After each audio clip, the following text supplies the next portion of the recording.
Antes de que Santiago nos presente el libro, el ingeniero Elio González quería hablarnos de una de las obras fundamentales de Osvaldo Payá, que fueron las semanas sociales. Esa intensa labor donde se procuraba transmitir no solo un sentimiento de religiosidad, sino también un sentimiento de cubanía y de compromiso, repito, social. Elio.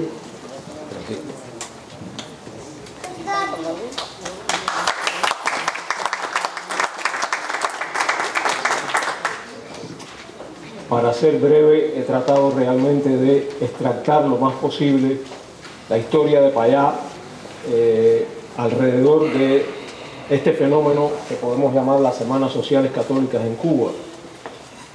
Y por ello, para también no dilatarme, lo voy a leer. Payá y las Semanas Sociales. Del 11 al 18 de diciembre de 1938, se celebró en Sagua la Grande la primera Semana Social Católica de Cuba, promovida, organizada y presidida por el doctor Valentín Arenas, como parte de una tradición de la Iglesia Universal a partir de la encíclica Rerum Novarum del Papa León XIII. Volvieron a celebrarse de nuevo en Cuba a partir de noviembre de 1991, en Pinar del Río, bajo el auspicio de la Comisión Católica para la Cultura y el Centro de Formación Cívico-Religiosa y la dirección de Dagoberto Valdés. La Semana Social de Cienfuegos. En octubre del 2001 se celebró en Cienfuegos la séptima Semana Social Católica, en la que participé como delegado de la Arquidiócesis de La Habana. Los líderes más importantes del laicado cubano estaban allí como delegados, así como sacerdotes, religiosos y religiosas, representantes de los movimientos pastorales. La temática de la Semana Social se centró en las palabras del Papa en su visita a Cuba. Ustedes son los protagonistas de su historia personal y nacional, y en la carta pastoral de los obispos cubanos, un cielo nuevo y una tierra nueva. Las conferencias impartidas fueron motivo para la reunión en equipos y posteriores plenarias. Fue precisamente en ellos donde realmente se sazonó la Semana Social. Los debates fueron intensos y todos descargaban frustraciones, ideas, esperanzas, compromisos. El qué debemos hacer y cómo hacer para que la Iglesia cumpliera con el ustedes son los protagonistas de su historia personal y nacional, acicateaba nuestros anhelos. No solo participaron delegados, hubo también invitados de cada diócesis. Considero que el más importante fue Osvaldo Payá Sardiñas, quien como laico destacado de la Arquidiócesis de La Habana tuvo una intensa y muy positiva participación. Estimular iniciativas que pudieran ayudar a construir una sociedad civil con la propuesta de la Asamblea para que la Iglesia cubana hiciera suyas y promoviera estas iniciativas y especialmente el proyecto Varela y que fue aprobada por aclamación, fue junto con el abrazo público de Payá y de Dagoberto un indicativo de que todo el laicado tenía un único compromiso con la Cuba de todos y por ello fue aplaudido intensamente. Payá, al fundar el Movimiento Cristiano Liberación, sin dejar de participar activamente en la vida de la Iglesia como laico, se mantuvo separado de sus organizaciones, por lo que su participación en las Semanas Sociales tenía el carácter de invitado y no de miembro de la delegación de la Arquidiócesis de La Habana. Esto hacía que no tuviera voto en los acuerdos, pero no por ello su influencia era menor, pues su participación fue siempre muy activa a partir de su voz. Fue siempre muy respetuoso y no iba a hacer proselitismo a favor del MSL. Todos lo escuchaban con mucha atención y sus intervenciones marcaban pauta en los debates. Osvaldo fue verdaderamente un líder cívico-religioso. Las semanas sociales significaron mucho para él como católico comprometido con la construcción de una sociedad civil en Cuba y con la doctrina social de la Iglesia, por lo que siempre su participación fue de excepcional importancia para sus organizadores y para todos los participantes, por su destacado papel como líder cívico en la Cuba que todos deseamos.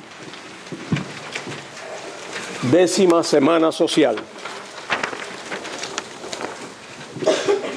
Las semanas sociales volvieron a celebrarse de nuevo en Cuba a partir de noviembre de 1991 en Pinar del Río, bajo el auspicio de la Comisión Católica para la Cultura y el Centro de Formación Cívico-Religiosa y la dirección de Dagoberto Valdés, como expresé al inicio.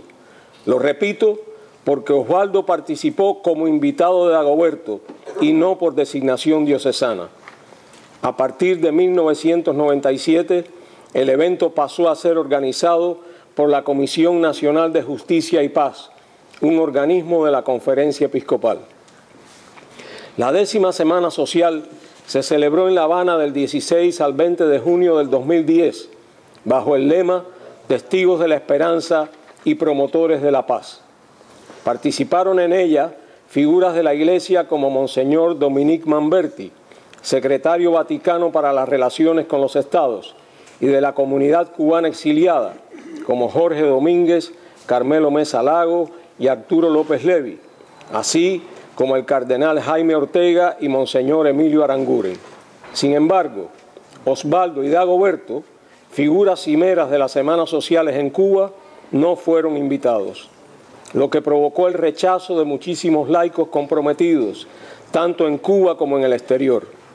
Como justificación, Orlando Márquez, portavoz de la Arquidiócesis de La Habana, señalaba: los invitados y delegados son laicos que trabajan en la pastoral de sus respectivas diócesis. En unas declaraciones a Radio Martí, Osvaldo concluía explicando que este es un momento de abrir los corazones y no de exclusión, y de que el pueblo ya va siendo protagonista de su historia y la Iglesia es parte del pueblo. No hablamos de mediación, hablamos de que al pueblo hay que darle su voz directamente. Evidentemente, sin decirlo, se transparentaba su tristeza.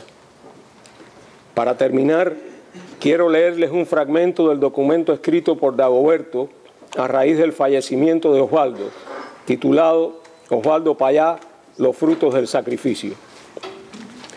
La Iglesia necesita laicos comprometidos en el mundo de la política, de la sociedad civil, de la cultura, de la economía. Y los laicos necesitan no ser excluidos ni vistos como raros por tirios y troyanos a causa de sus compromisos, sean políticos o cívicos. Necesitan ser considerados y acompañados, sin tomar sus mismas opciones políticas, tanto en la vida como en la muerte, como hacen nuestras comunidades parroquiales, sacerdotes, religiosas y obispos, tal como se hace con otros laicos que cuidan enfermos, dan catequesis, trabajan en Cáritas, rezan el rosario o animan una casa de misión. Esto fue lo que pudimos ver y agradecer en el funeral de Payá. Para la Iglesia, Payá es también un ejemplo de profetismo cristiano. Fue voz de muchos que no tenían ni tienen voz, pero ni descalificó ni excluyó a sus hermanos que pensaban diferente. Discrepar y debatir no es excluir. Excluir es segregar de la familia a los que se consideran disidentes o peligrosos, o conflictivos, o no aceptados por los poderes de este mundo. Osvaldo sufrió esto y mucho más, pero su profetismo no descansó ni se agotó. Denunció los males que sufren el pueblo y la Iglesia que forma parte de él. Anunció la liberación cristiana y propuso proyectos, pensamientos, leyes, caminos nuevos, de forma absolutamente pacífica y de forma proactiva. Cuba y su Iglesia necesitan este tipo de profetas que no solo denuncian, sino que proponen soluciones y las llevan a la práctica, paciente y valientemente. Muchas gracias.